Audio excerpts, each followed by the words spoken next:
il y a 15 ans, jour pour jour, France 2 lançait le jeu N'oubliez pas les paroles avec Nagui aux commandes. L'émission était d'abord diffusée uniquement le week-end et ce n'est qu'à partir de mars 2014 que 2 numéros ont été proposés chaque soir. Un programme qui est très attendu par les téléspectateurs et qui fait l'unanimité. À l'occasion des 15 ans de l'émission, Nagui et les musiciens ont réservé une surprise de taille aux fidèles du programme. En effet, dès 18h35, les téléspectateurs pourront retrouver deux visages bien connus puisqu'il s'agit de Magali Ripoll et Fabien Aimovici, les choristes. Tous deux vont s'affronter lors d'un duel qui s'annonce explosif puisque c'est la première fois qu'ils participent en tant que candidats.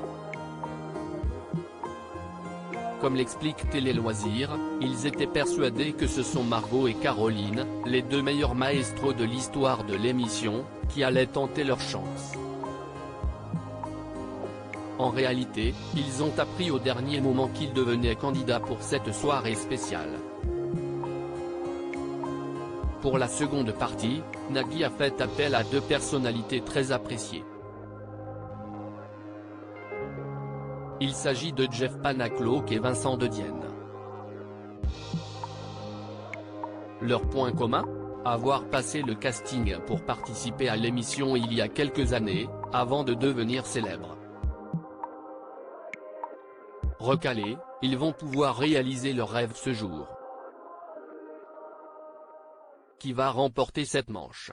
15 ans plus tard, Nagui est toujours aussi fier de son programme. Toutefois, lorsque celui-ci a débuté, il avait quelques réticences à l'idée de le diffuser au quotidien. On me voyait le midi, dans Tout le monde veut prendre sa place, et le soir, j'estimais que c'était trop, a-t-il révélé dans les colonnes du Parisien. Pendant 2 mois, Nagui décide donc de céder sa place à Patrick Sabatier mais les audiences de l'émission chutent en juillet, avant de remonter en août. En septembre, les fidèles ont pu retrouver Nagui, pour leur plus grand bonheur. En février 2009, France 2 décide d'arrêter la diffusion de Service Maximum présenté par Julien Courbet pour faute d'audience.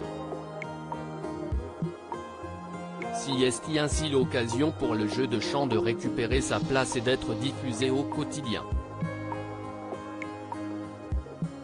Je n'étais pas trop pour, a expliqué l'animateur avant d'ajouter, mais on m'a dit que je n'avais pas le choix.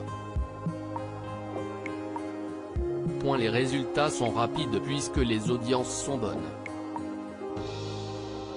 Quelques années plus tard, en 2012, celle-ci chute et la production décide donc de faire des modifications.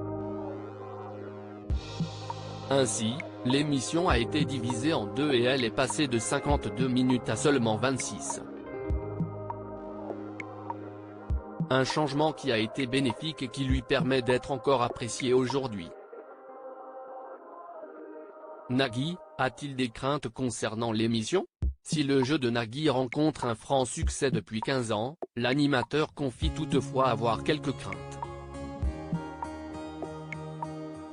En effet, tout peut s'arrêter du jour au lendemain. On se dit que tout peut toujours s'arrêter, a-t-il assuré, rappelant également l'importance de toujours innover. Comme l'indique le Parisien, la fin semble encore loin puisque le jeu renaît à travers le monde.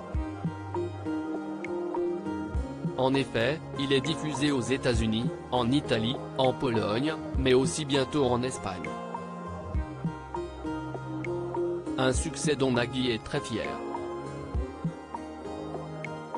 Oh vous savez, je suis fier dès qu'un de mes enfants récite une poésie, s'est-il amusé. Ce prime spécial sera-t-il à la hauteur des attentes des fidèles du programme ? La réponse dans quelques heures, sur France 2.